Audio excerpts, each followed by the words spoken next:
Around 2 years ago or so, the OneDrive team was releasing their app anywhere between every 1 to 2 months. And during the course of that normal release cadence, they had some reviews starting to trickle in. 1 stars. We are not able to view any of the content. Now, this wasn't consistent, wasn't across the board. Not everybody was having this problem, but they had no idea, they had no way to actually dig in and find out what was really going on because they couldn't reproduce the error. They didn't have any telemetry data for this application. So what ended up happening is around 2 weeks later, they had somebody complain to them and reach out to them on Twitter saying, hey, can you help me with this no photos issue? Right? So through a number of conversations with that person, and digging through server logs, they eventually resolved the problem, and they discovered that it was a big problem. In fact, all users in Canada could not see their photos. And it took them roughly 2 weeks to resolve this. So naturally, you can understand this probably made them feel a little bit like this. Right? And if you've ever been in a scenario where you're getting these reviews or getting bad problems happening and you don't have the information to act, that's probably how it's really frustrating, right? So, what can we do to change this up? The title of this talk is Instrumentation and Experimentation, FTW. Now, other than free the whales, what does FTW mean? Anybody? For the win. Thank you. For the win, right there. Awesome. All right, so what we're going to do here is show you how all of these different areas in the course of, I reached out to a lot of different internal mobile development teams, right? The OneDrive team, the Next Android team, and the Outlook iOS team.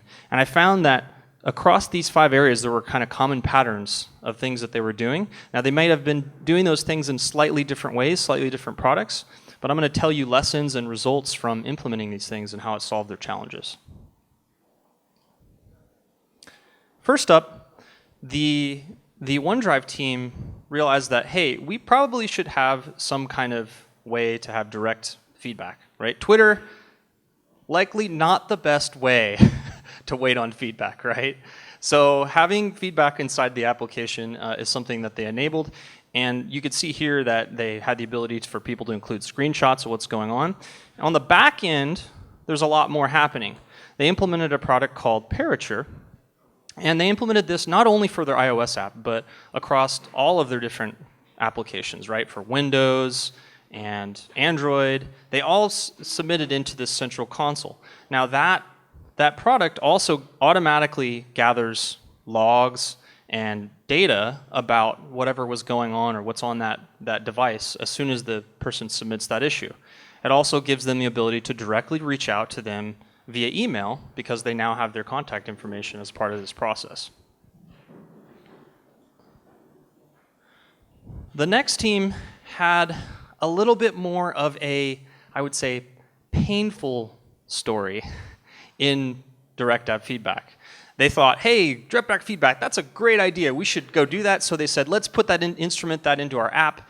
And what we're going to do is every time somebody sends a contact us, we're just going to send it to an email alias, right? Sounds reasonable. Sure. Why not, right? Get it done. Well, when they pushed this out to the Android store at 1 a.m. on Friday, they seemed to go well. And about 4 minutes later, they said, hey, they had 1 email for feedback. Great, they thought, hey, it's working. People are sending us feedback. I think I'm just going to go ahead and go to sleep. Sounds great. Woke up the next morning, 200 emails in the inbox there for the team.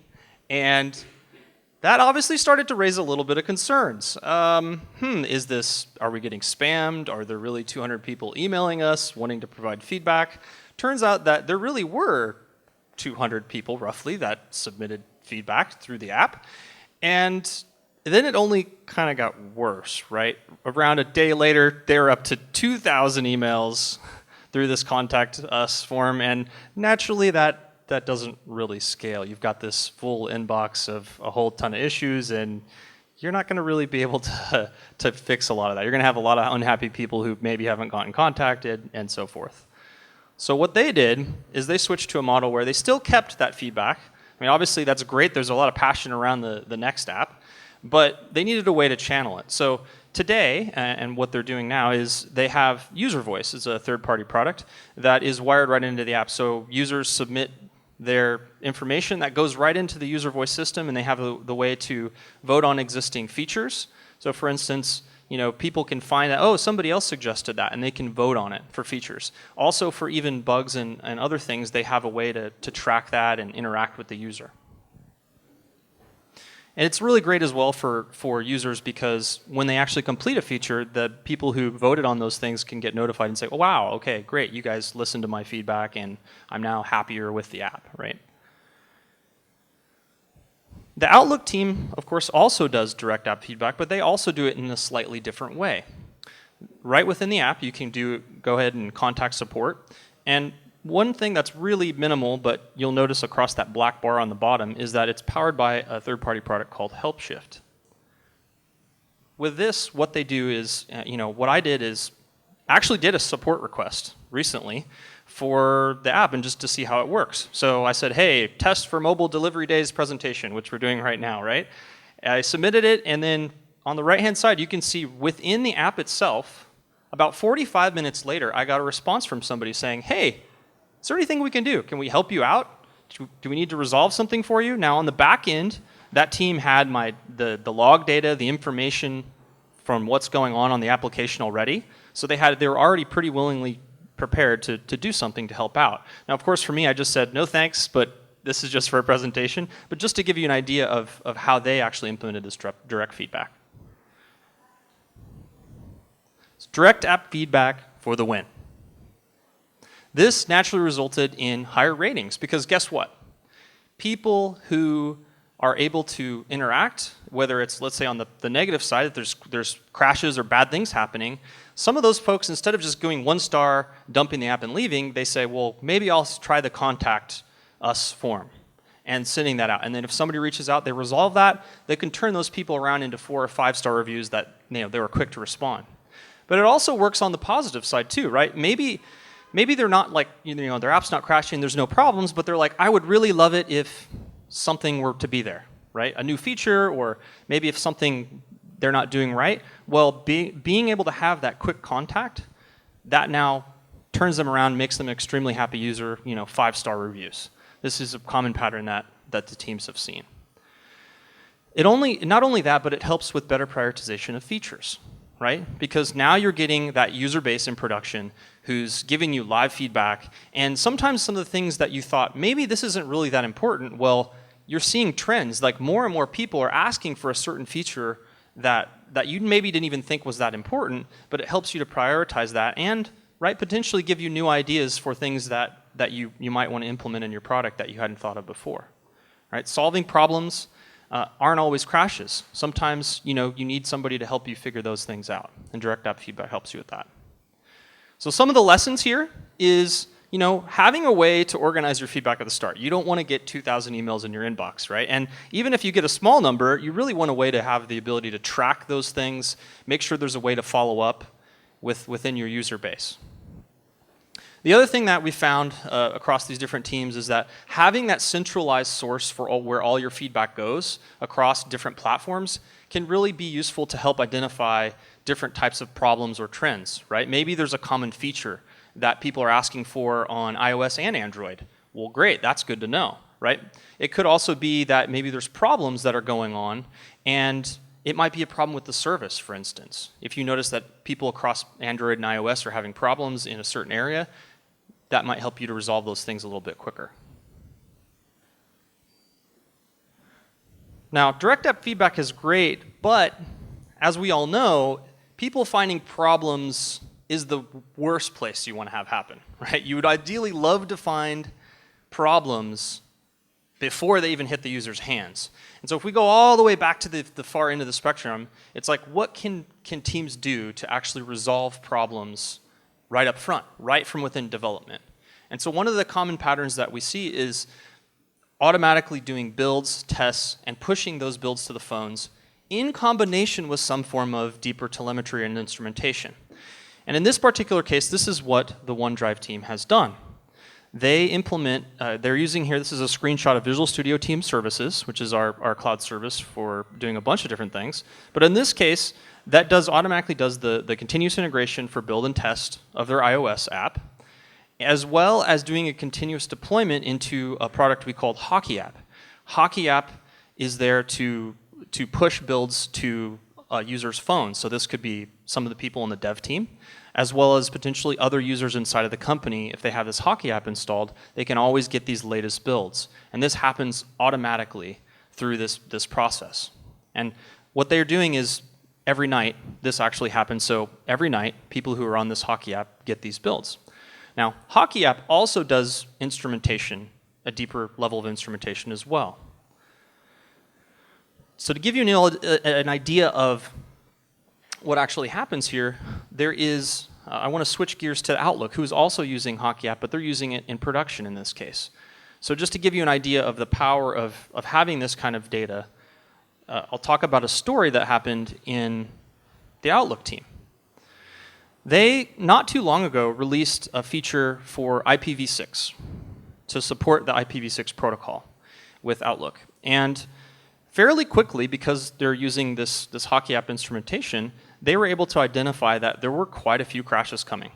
Now, it may be hard to see on the screen here, but on the right-hand side, you can notice that there's almost all except one at iCloud.com accounts. So they're getting all these crash reports, and they're able to, in near real time, get all the crash data, identify who the users are, and what devices they're on. So what they did is they noticed that after this release, lots of people from iCloud were getting crashes. Okay, what's happening? Well, fairly quickly they were able to resolve in and dig into that. And because they were automatically getting the logs, and this is again a little bit harder to see, this is the log that's attached to the crashes, they realized that people were not able to find a default calendar folder, which is what was causing an infinite crash loop. Obviously, infinite crash loops are not very good for user satisfaction, right? So what they did, now this would typically be a case where, man, we need an emergency release to the App Store, and we're going to push it out, and we're going to wait for Apple to review it, and go push it up there. But because they had all this data, they were able to actually make a server-side tweak so that they could fix this in the short term. And this was all something that happened without any users submitting feedback or one-star reviews or complaints, as far as I've been told, right? Because they fixed it all so fast. So it's kind of an example of using that instrumentation in production and how it can have success. Automated builds to phones and instrumentation for the win. A lot, maybe pretty obvious here, but one of the things is that you're going to find more bugs in development, right? If developers are getting daily builds and they're able to find problems much quicker. It also saved the team's time in doing those builds. Now, it's great that if you have some solution where, in the OneDrive team's case, it used to be maybe once a week somebody would go and build the signed app, and then other people could then go try and install that on their phones.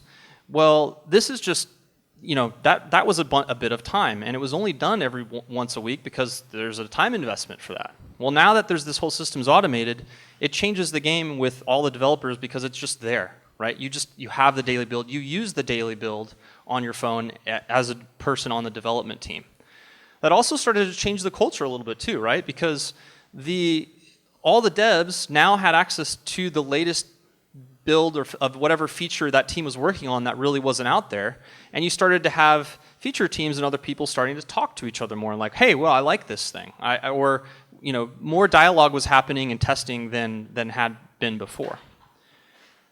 In terms of lessons, there's a saying, which is, where there's smoke, there's fire, right? So if in dev on that daily build, you're saying, well, man, this feels a little off, or something doesn't seem quite right here, that's likely an indication of smoke to a bigger fire that would happen potentially down the line if you release that thing. So being super responsive to those daily builds is really important.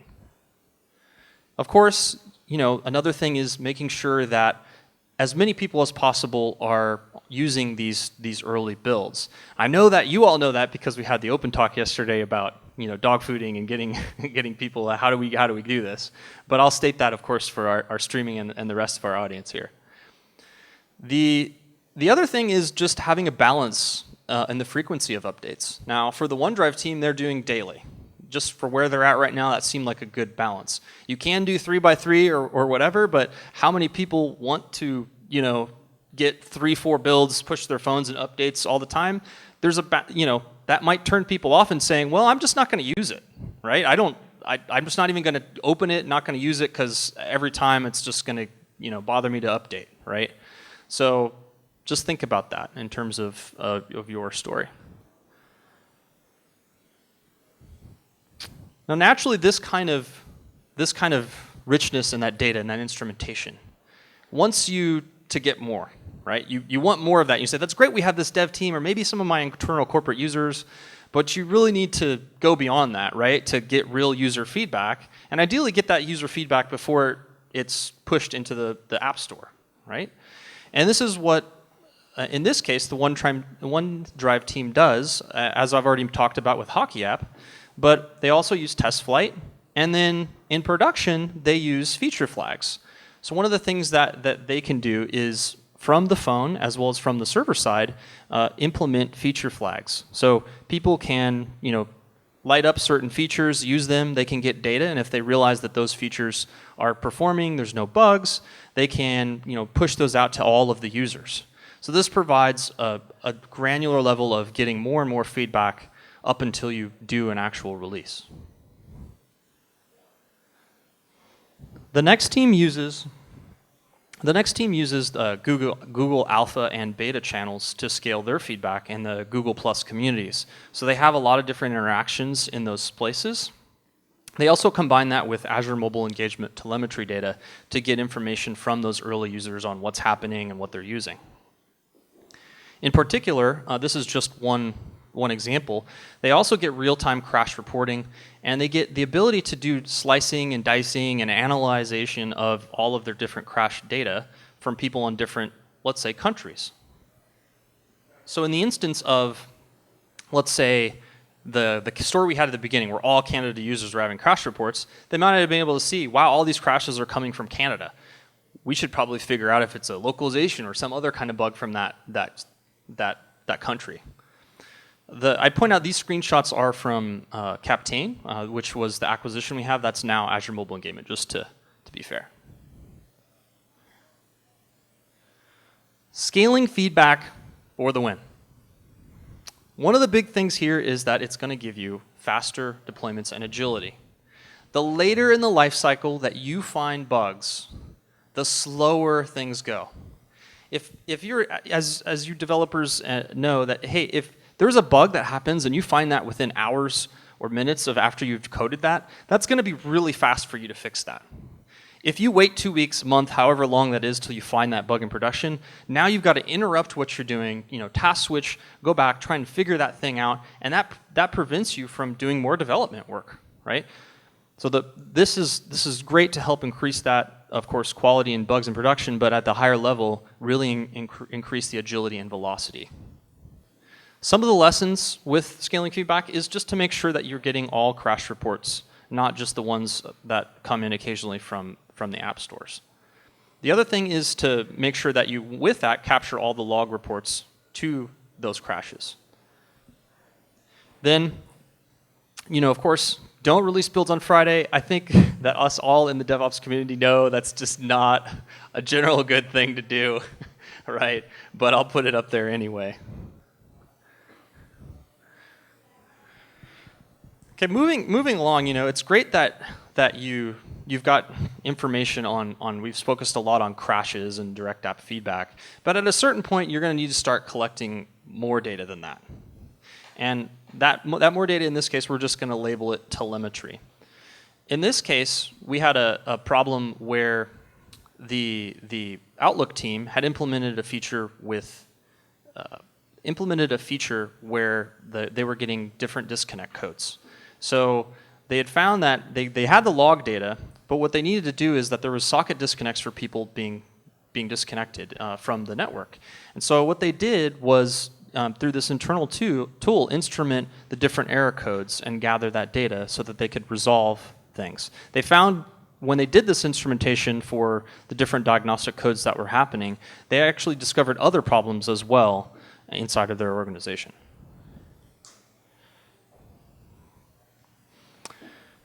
Now, telemetry can help you resolve deeper issues, but I would say, generally speaking, telemetry helps with you identifying what is the user doing. You know, you really need to move beyond, oh, it works, to is the user successful, and are they doing what they doing what we would like them to do? And in this case, the OneDrive team used App Insights, and which is now, for at least on the mobile side, turned into Hockey App for their SDK. And they've combined that with Power BI. So they have the ability to slice, dice, analyze all the different telemetry data that's been coming in from that system. In this particular example, they did some analysis on this offline of content features. You know, one of the top requests, we need offline files and folders. They thought this thing was going to be huge, right? Had all these great plans to have all these different features around offline content, but for now they just delivered, you know, this minimum viable product, right, to get the offline content working. And what they found was that even though on the top left it looks like this spiky chart, they intentionally removed the real numbers, that was a relatively small percentage of the overall user base of people who were actually using that feature. So what they determined was, hey, this probably is, you know, maybe not as much of a big thing as we thought it was going to be. Right? We had all these great plans for it. We might now reconsider that, well, yeah, we need to keep it, of course. You know, we get those people happy and it's an important thing, but maybe we're not going to go in and push as many features due to the amount of usage here. When you look at the bottom left, that's operations in the what's going on for those offline files. What are they doing with them? And the gray and the yellow and the overwhelming majority of those cases was just I'm opening it and I'm marking the file as online only to free up storage space. So all those other things that people were doing was very minimal. So, you know, if they ever wanted to potentially scale that feature even back or enhance what people are doing, they could say those are the two key scenarios that we have to really nail, right? And we have to keep in this feature. On the bottom right, you'll see that this breaks down the network when it was opening offline files. And what they found was that really the red and the green were people were online, Wi-Fi or cellular, when they were connecting to their offline files and folders. Now this was just interesting because you would think, hey, well, offline files and folders, people are just going to access them always offline. Well, people were starting to use this as kind of a favorites type of thing, right? The files they wanted offline, they were just using more regularly. On the next side, right, people, they also get a lot of different telemetry and a lot of data on usage. One of the things that a lot of people should probably care about is, you know, not just the rating in the store, and not just, hey, there's no crashes, but how often are people actually using this thing, right? I mean, did they install the app once, use it, and then leave? I mean, that could be the case, right? I mean, that's you'd love people to keep coming back. I mean, they could have been happy one time and then never use it again. Well, this is like one of the things that, you know, you can analyze and measure. At least in the next team, they use this Azure Mobile Engagement tool to help them with that. How many, you know, how much are they using it, and where are they coming from? Those kinds of data. Telemetry for the win. One of the big things, right, is knowing truly are your users used. Are the features you're developing useful? Are they used? And are they successful at doing those things? Because if you put all this development time and effort into putting this new WizBank feature and nobody uses it, well then guess what? That's either one of two things needs to happen. That's either technical debt and you just need to cut that thing out, or you need to say, well gosh, what do we need to change to make this thing more discoverable or make people more successful with whatever that new thing is? So really it helps, you know, prioritize what you're doing. You know, possibly eliminate technical debt and, you know, help you to even determine whether it's a service or an app problem, because if you've got all that telemetry, all that data, you can know in the instance of the socket disconnects that they found that this was a networking connection type problem, right? Not necessarily some other kind of issue that was there. So from the lessons side of the house, looking at, especially the Outlook team, right? You notice that one of the things they had was capturing all unexpected error scenarios and making sure you instrument major changes from the onset, so that when you're introducing something major like IPv6, you're able to really quickly resolve those issues and see them in the data that you have.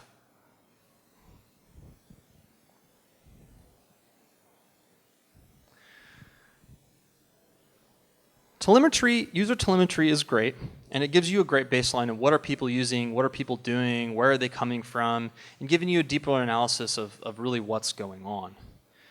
But you have to shift from, what are people doing to what do I want them to do. If you're going to change that behavior, you're really going to need to do some type of testing, such as A/B testing, right? Because otherwise, you're not going to really know. You're going to be kind of guessing at, I think this thing's going to help.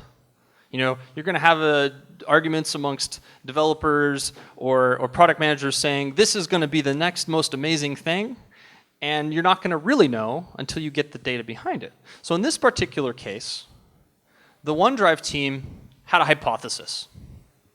Their hypothesis was, if we put this little I information button next to the person's account information in the app, that is going to give people, they're more likely going to be clicking on get more storage. Right? Obviously, OneDrive wants to, ideally you'd love to sell more storage to people, right? And you can think of your own scenario that is important to your business. This was one of them. And so they did an experiment, and they used Optimizely. And this is the results from the Optimizely experiment. That orange line on the top was with the button treatment. And the desired outcome they were measuring was how many times did people click the get more storage button. Well, this was an overwhelming success, right? More than 50% increase in the amount of times that people clicked get more storage. And this was, you could click on the get more storage before, right? But it would take 3 clicks instead of 2. So with a 99% winner from a scientific statistic perspective, this was a successful experiment that, of course, they rolled out to all of their users in production. But without that, they wouldn't have really known. The next team does not do real scientific A/B testing. But that being said, I thought it would be relevant to put in here into this section, because one of the things they do is with the Google Plus communities for alpha beta is they do polls. And this is a really quick, I'd say kind of cheap way to get a really gut feel or pulse on something you might want to propose. In this particular screenshot, you can see that, hey, we have a current header tile and we're proposing a new header tile. A and B, so to speak, right? Vote on it. And in this case, they saw that, hey, 84% of the people really love this one. This could be done obviously without any coding. It's just, let's do a mock-up, see if people even care, or is there a clear, is there a feel on which path we might start to go down. So something useful that you might find, although it's not really A/B testing, it gives you an idea of some things you might be able to do fairly quickly without going into full-blown experimentation mode. So A/B testing for the win. Of course, we told you, again, the success story here about the OneDrive team. But the reality is that, with that success story, there were also a lot of failures, where in case they made a treatment and that desired behavior was either neutral or, in some cases, negative, right? By putting that new thing there, it actually had a detrimental effect. The bottom line is really that data trumps opinion. And if you're really doing experimentation, you'll know that users can tell you that I like screenshot A, I'm going to vote for it. But what they actually use and what they say they want aren't always exactly the same thing, right? And so having that experimentation there really helps you to lock and know what is moving the needle. What is moving the needle in terms of not only just maybe your success metrics, but what's helping your users be happy and successful with what you want them to do. No longer you can kind of kill those conversations of what matters because you've got the data to back it. as you can see here, there has been quite a bit of success across the OneDrive, the Outlook, and the NextDoc teams. The OneDrive team has 4.4 stars rating currently. That's in general both teams are continuing on an upward trend. The middle one there is the Outlook mobile teams. Their net promoter score, if I think I said that right, and you can see that's been increasing over time on their iOS and their Android apps. And so the quote that's up there on the top right saying, hey, the team is truly interested in improving their app. They actually listened to the feedback I suggested, right? So you can see that these things are making a difference. So hopefully, you've gathered some ideas for what you might do on your own applications to improve those user experiences across all these different categories. So I hope that some of you can feel a little bit more like this. Right, for the win status, for those of you who are working with customers. So, with that, I wanted to just close out and give you some resources that you can go check out. I will have this deck available online shortly after. But the DevOps Dimension show is a show we have that's doesn't get deep into technical tools, but really helping you apply different types of DevOps practices and learnings from different teams, such as people inside of Microsoft, but also outside of Microsoft. Like we have an interview up there with Nordstrom. We also have an episode coming up with the OneDrive team and the Next team talking about a broader spectrum of how they do DevOps practices with their mobile devices, or mobile apps, I should say. Just giving you links of a couple different products, and I also want to give a special thanks out to the three folks here who really helped to provide all this data and took the time to, me bugging them, getting them screenshots and getting the data out from them to have this story. So Rand's here, and the other two guys are also help out remotely. So yeah. So with that, I wanted to open it up for questions. Yeah. So yeah.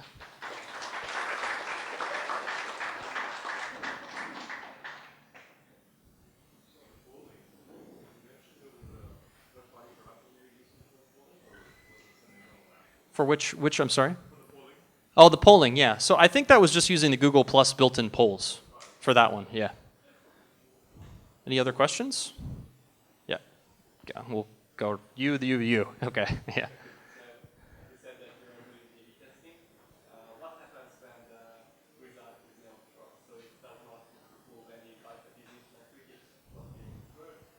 Okay.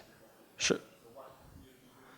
So I'm going to let Ryan answer that one because he's the one that they do experimentation. Hi, I'm Ryan from the OneDrive team. We actually had cases where we hypothesized something, we built a feature, we took it to A/B testing, and then it actually performed poorly and didn't perform even as well as the baseline. We ended up not shipping that feature to everybody, to nobody, turning it off.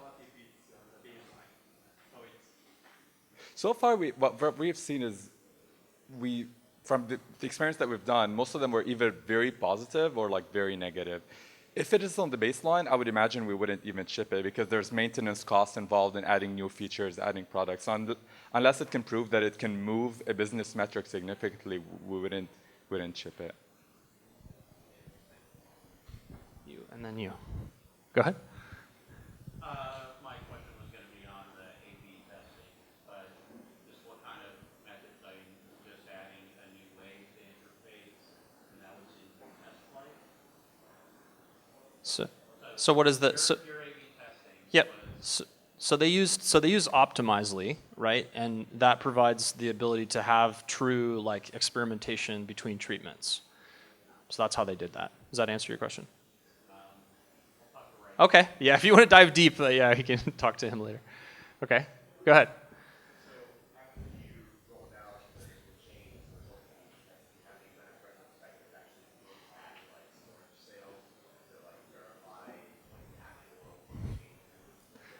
Sure. So I'm going to let you. Yeah. So the question is, do you actually like for the example that we gave with the get more storage? Was that followed up with we can actually quantify? We saw people purchasing more storage for that. That was the question. I don't have the data on me for that data point, but the goal what we were tracking, we wanted to make sure people are clicking on that get more storage, because we wanted to make sure that they know that that feature exists and that they're aware of this. Because we noticed that when people buy, it's like marketing and advertising. When you hear about something, you might have even gone back and maybe purchased storage, right? You may be from a different endpoint, maybe from the website or maybe using Office. But the fact that you were prompted first and you knew about that, it kind of puts that seed in you, and like you know that that option exists. So to us, it was valuable that even if people didn't end up buying storage, just by virtue of clicking that and reading more about what the plans that we offered, that was by itself valuable for us. Other questions? Okay, one in the back. Go ahead. The first part about feedback, we had the customer feedback inside the app. Is there any good way to deal with hit and run feedback where they give you some negative feedback and then they immediately uninstall the app? Or is it just follow up via email? Yeah. So each of the three. Yeah. So the question was: is there, for people who had the direct feedback, was there a way to kind of remediate or fix that without them just uninstalling the app?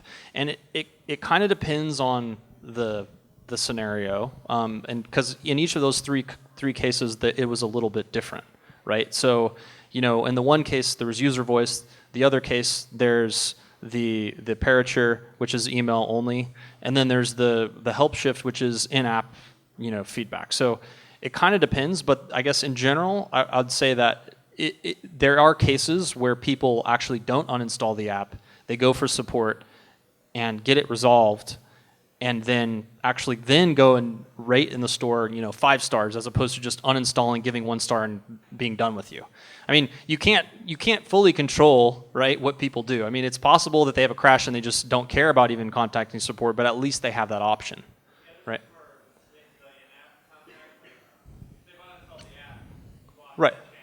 Right. Yeah.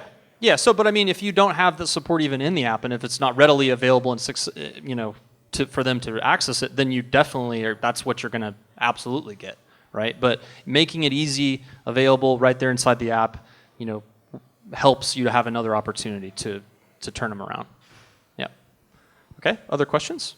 I think we're done. One more, and we're done. Okay. I think that's it. All right. Cool. Thanks.